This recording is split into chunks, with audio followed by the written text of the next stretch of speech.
All good things must come to an end. Sadly, Homo sapiens' time on Earth is no exception. And someone would surely take our place as the dominant species. But who? Or rather, what? How could genetic engineering spell out the end for our species? What would distinguish the next Homo species from us? And could the world's next dominant species not be human at all? This is What If, and here's what would happen if Homo sapiens went extinct. Some of the earliest species of humans date back at least 7 million years.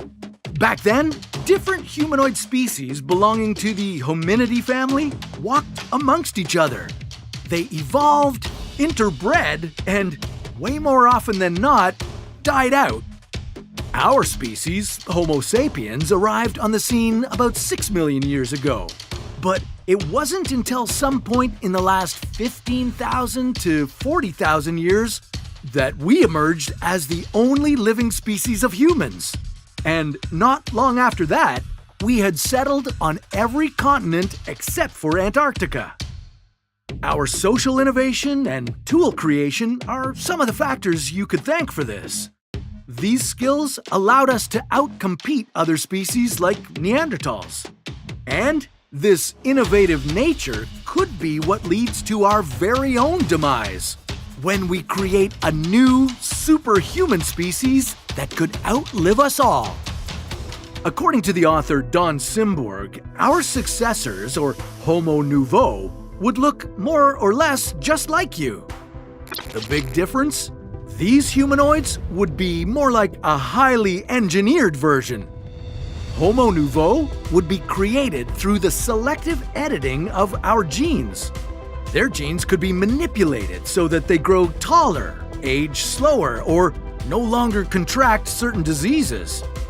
And should these new humans not interbreed with us, they could be on their own distinct evolutionary path.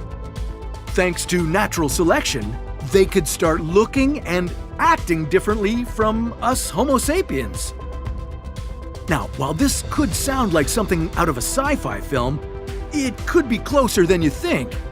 It took modern humans about 200,000 years to evolve from our more archaic predecessors, but Homo nouveau could come into existence in a matter of decades.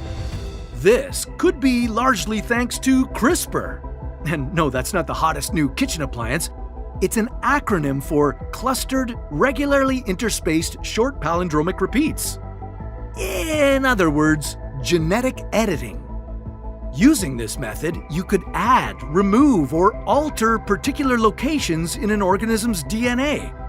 You could use it to prevent and treat diseases by making edits to somatic cells in your body. These changes you make to your own genome couldn't be passed on to your children, but should you start tinkering with the genetic sequences of your eggs or sperm cells, you could be laying out the red carpet for our successor species.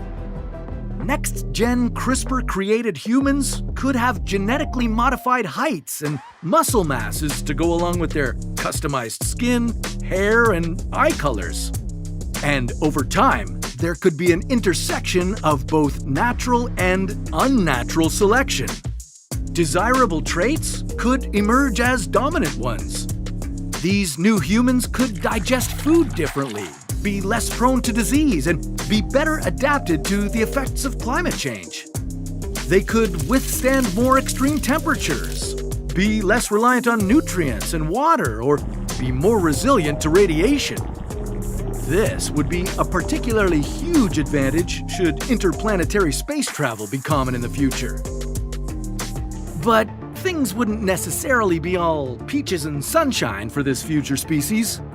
Dangers and unexpected challenges could present themselves when we play such a godlike role in our own evolutionary path. Editing just one gene in a single individual with the hope of achieving a specific result could have far-reaching unintended consequences. and these consequences could then be inherited by this person's children and their children's children. Now, while it may sound fun to manipulate our physiological characteristics, it wouldn't be so simple to engineer humans to be more intelligent. There are thousands of genes linked to your IQ, and they rely on many complex interactions. Messing around with these genes could have disastrous outcomes. Imagine more and more humans suffering from behavioral conditions like Tourette's syndrome or attention deficit disorder. Whether on purpose or accidental, these could be encoded by only a few genes. And since these are hereditary, they could be passed on. But then again, as gene editing advances, you could also see these disorders eliminated entirely. These Homo nouveau could also combine their genetically modified traits with cyborg technologies. They could retrieve information at lightning speed, enhance their vision with infrared to see at night, or become super soldiers by hooking themselves up directly to machines like fighter jets. Competing with Homo nouveau for survival would be an increasingly difficult situation for us mere humans. And eventually, it could be the end of us. Of course, there's always the chance that a non-human entity could surpass us before they do, like artificial superintelligence. But that's a story for another What If.